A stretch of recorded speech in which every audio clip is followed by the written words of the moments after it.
Hey yo, thanks for tuning in to Celeb Source. It's the backup channel backing Celeb up and bringing you all the breaking news. Check this out.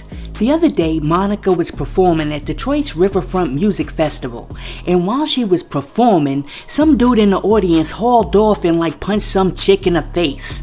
And when Monica realized what was going on, she was like, my brother, not on my watch. And after she scolded him from the stage, she jumped down off that stage and got up all up in his face. And she was like, you don't hit a effing woman like that. Check out your girl Monica in action. Oh, don't you hit her like that. Listen. Listen, if y'all don't get that nigga up out of here, won't even fucking play like that. You ain't no lady like that, nigga. You out your fucking mind?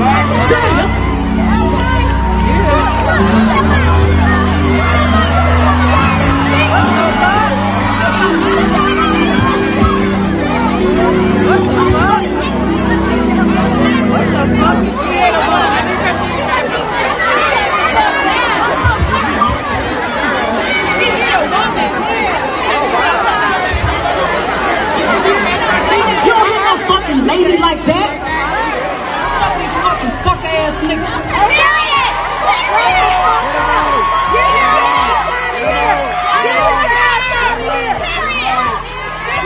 Look, what in the world is going on?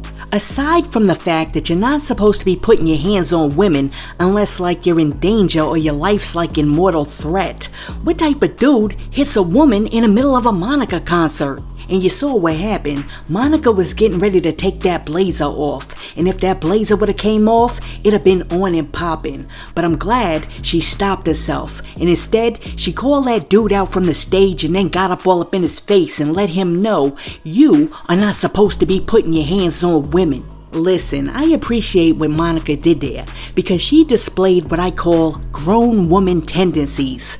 But she wouldn't have had to display them grown woman tendencies if that dude in the crowd would have had some grown man tendencies. Listen, let me know what you think about Monica jumping up off that stage and telling that man you don't never put your hands on no effing woman. Let me know what you think in the comments. Now check it out.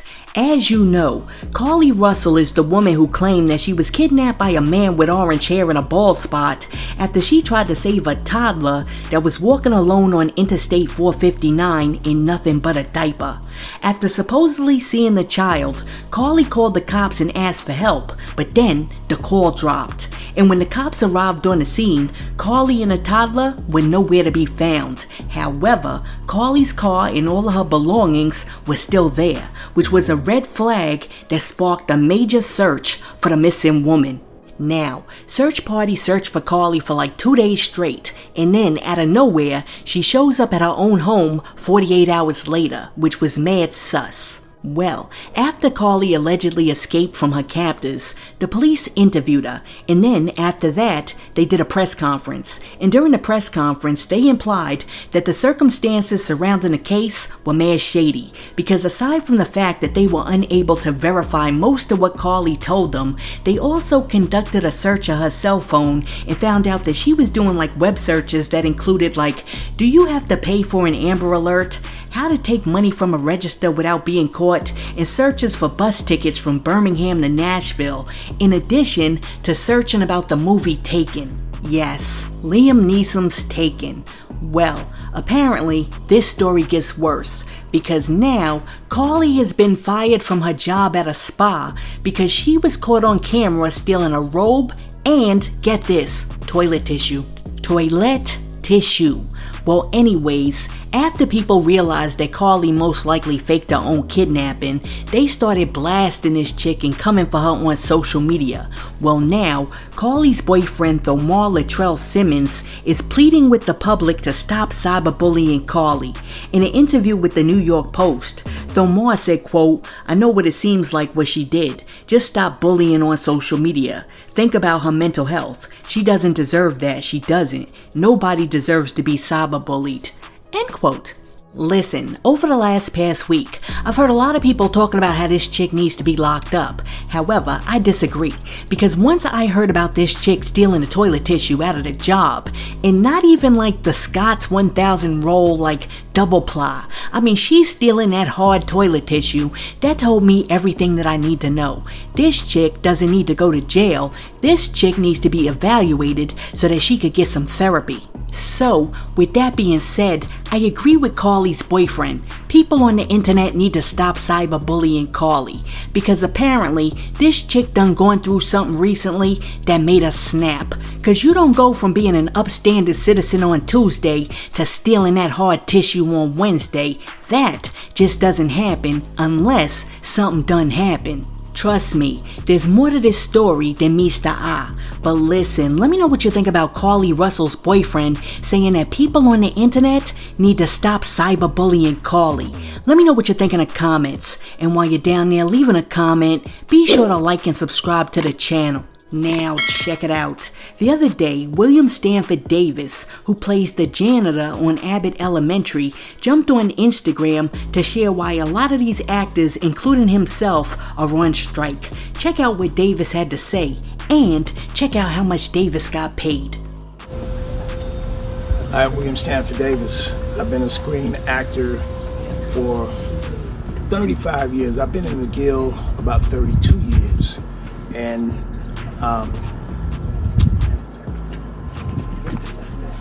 I'll let this speak for itself. This is a residual check. And you see that? Can you believe that? That's 3 cents. The postage, the paper, everything costs more than that. That's what they think of us as actors. This is why we're on strike. We're on strike for better wages, for better residuals, for a piece of the subscription, and to not give in to AI. I stand in solidarity with the writers, and we will strike until we get what it is that we need to make a living as actors. Oh my goodness, I'm just shaking my head. I don't blame these dudes for striking, because I can't believe that somebody had the audacity to send this dude a check for 5 cents. And I don't know if you noticed this or not, but that 5 cents was gross pay, not even net, which means that the federal government ain't even take their portion yet. I mean, that right there is crazy. I mean, the envelope costs like 5 cents, the stamp costs like 35 cents. Why even send a check? I mean, really, I love money, but don't send me no check for 5 cents. I would be salty. Listen, let me know what you think about your boy William Stanford Davis getting a check for 5 cents. And real talk, if you ever got a check for 5 cents, would you cash it? Now, peep this. Florida A&M University has suspended its football program. Why? Because a rapper named Real Boston Richey shot a video in their locker room that was not authorized. So this is what happened. The other day, Real Boston Richey dropped a video for his new song Send a Blitz, and in the video, Richey is rocking an orange A&M shirt and rocking an official A&M helmet. You can also see a bunch of Florida A&M football players in the background of the video that appears to be shot in Florida A&M's locker room. Well, after the video dropped on YouTube, the university commented on Real Boston Richey's Instagram post that he was using to promote the video, and the university said, quote, "This is an unauthorized music video shot on our campus, and we're conducting an immediate investigation to determine how it happened. This video does not represent our core values, nor our commitment to excellence and caring in all aspects of the university, including athletics." End quote. Now, after Florida A&M came out and made that statement, Florida A&M's coach Willie Simmons came out and said, quote, "Earlier today, it was brought to my attention that a rap video was shot by a prominent rapper in the football locker room of Gallimore Powell Fieldhouse without proper authorization.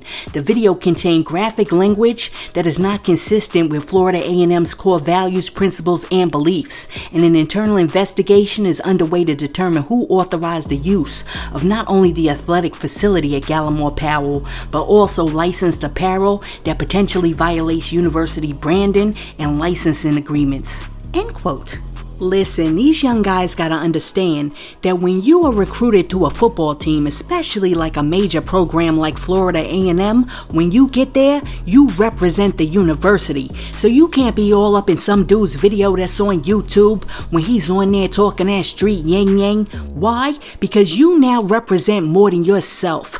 Listen, let me know what you think about Florida A&M suspending their football team because the players let real Boston Richey make a rap music video in the locker room. Let me know what you think about that in the comments. Now, check it out. The other day, Sexyy Red performed at Rolling Loud, and during her performance, she made her grand entrance onto the stage by walking two black men on leashes while they were down on all fours like dogs. Well, after conservative political strategist Joey Manarino saw her performance, he accused Sexyy Red of trying to emasculate men.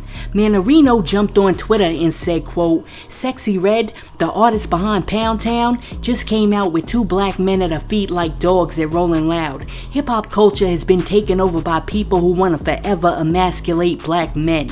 It's sad." End quote.